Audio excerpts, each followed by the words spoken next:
আসসালামু আলাইকুম। Welcome back to my channel Sadiq mommy story. আপনাদের সাথে আছি আমি সোহানা। আশা করি সবাই ভালো আছেন। আজকে আপনাদের সাথে কলার মোচা ভাজি রেসিপি শেয়ার করব। মোচার অনেক ধরনেরই রেসিপি করা যায়। আশা করি আজকের এই রেসিপিটা আপনাদের ভালো লাগবে।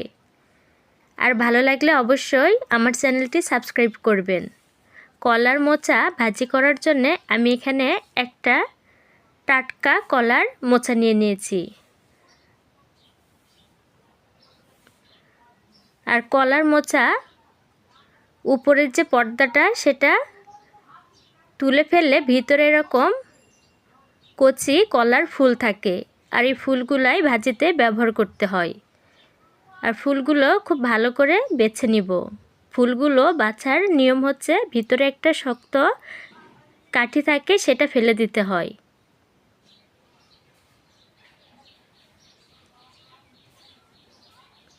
আপনারা অবশ্যই কলার মোচার এই অংশটা ফেলে দিবেন। ভাজি করলে কিন্তু এই অংশটা শক্ত থাকে।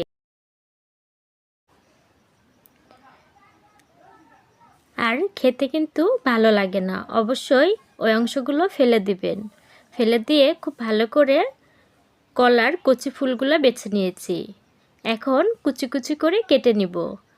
যেহেতু আমি ভাজি করব, এই জন্যই মোচার এই কচি ফুলগুলা একবারে পাতলা কুচি করে নিব।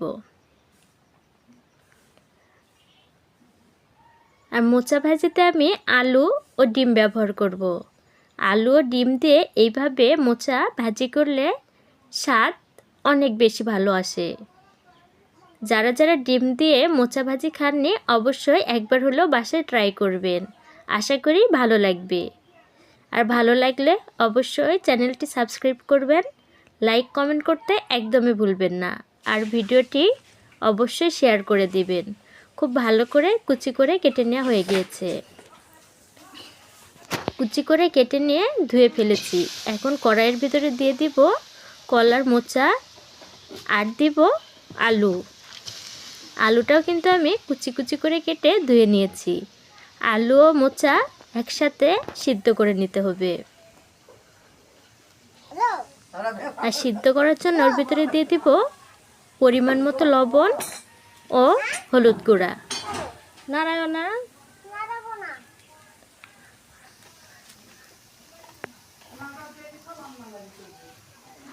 এইভাবে সিদ্ধ করে নিলে কলার মোচার যে কষ থাকে সেটা কিন্তু তেতো তেতো লাগে না। আর আমি কিন্তু পানি একদমই ফেলে দিব না। অল্প পানি দিয়ে মোচাটা সিদ্ধ করে নিয়ে ওই পানি কিন্তু শুকিয়ে ফেলব। পানিটা খুব ভালো করে শুকানো হয়ে গেলে ওর ভিতরে সাদা তেল দিয়ে দিব। সাদা তেলের ভিতরে দিয়ে দিব একটু বেশি পরিমাণে পেঁয়াজ কুচি ও কাঁচামরিচ চেরা।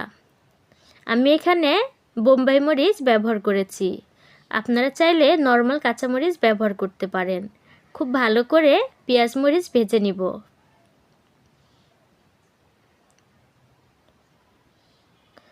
আর তেলানির ভিতরে দিয়ে দিব একটি হাঁসের ডিম। আপনারা চাইলে যে কোনো মুরগির ডিমও ব্যবহার করতে পারেন।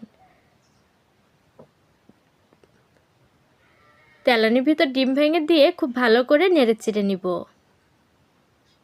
কলার মোচায় কিন্তু প্রচুর পরিমাণে আয়রন পাওয়া যায়। তো অবশ্যই একবার হলেও এইভাবে কলার মোচা রেসিপিটি করে নিতে পারেন। খেতে খুবই ভালো লাগে। আর ডিম দিয়ে কিন্তু এটার স্বাদ আরও বেশি ভালো আসে। খুব ভালো করে এবার নেড়েচেড়ে ভেজে নিব।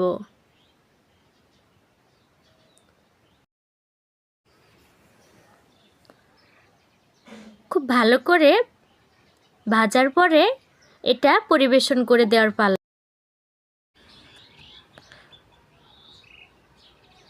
এখন একটা বাটিতে পরিবেশন করে দিব। আজকের রেসিপিটি আপনাদের কেমন লাগলো অবশ্যই কমেন্টে জানাবেন। সাদিক মম স্টোরির পরবর্তী ভিডিও দেখার আমন্ত্রণ জানিয়ে আজকে এখানে শেষ করছি। সবাই ভালো থাকুন, সুস্থ থাকুন। আল্লাহ হাফেজ।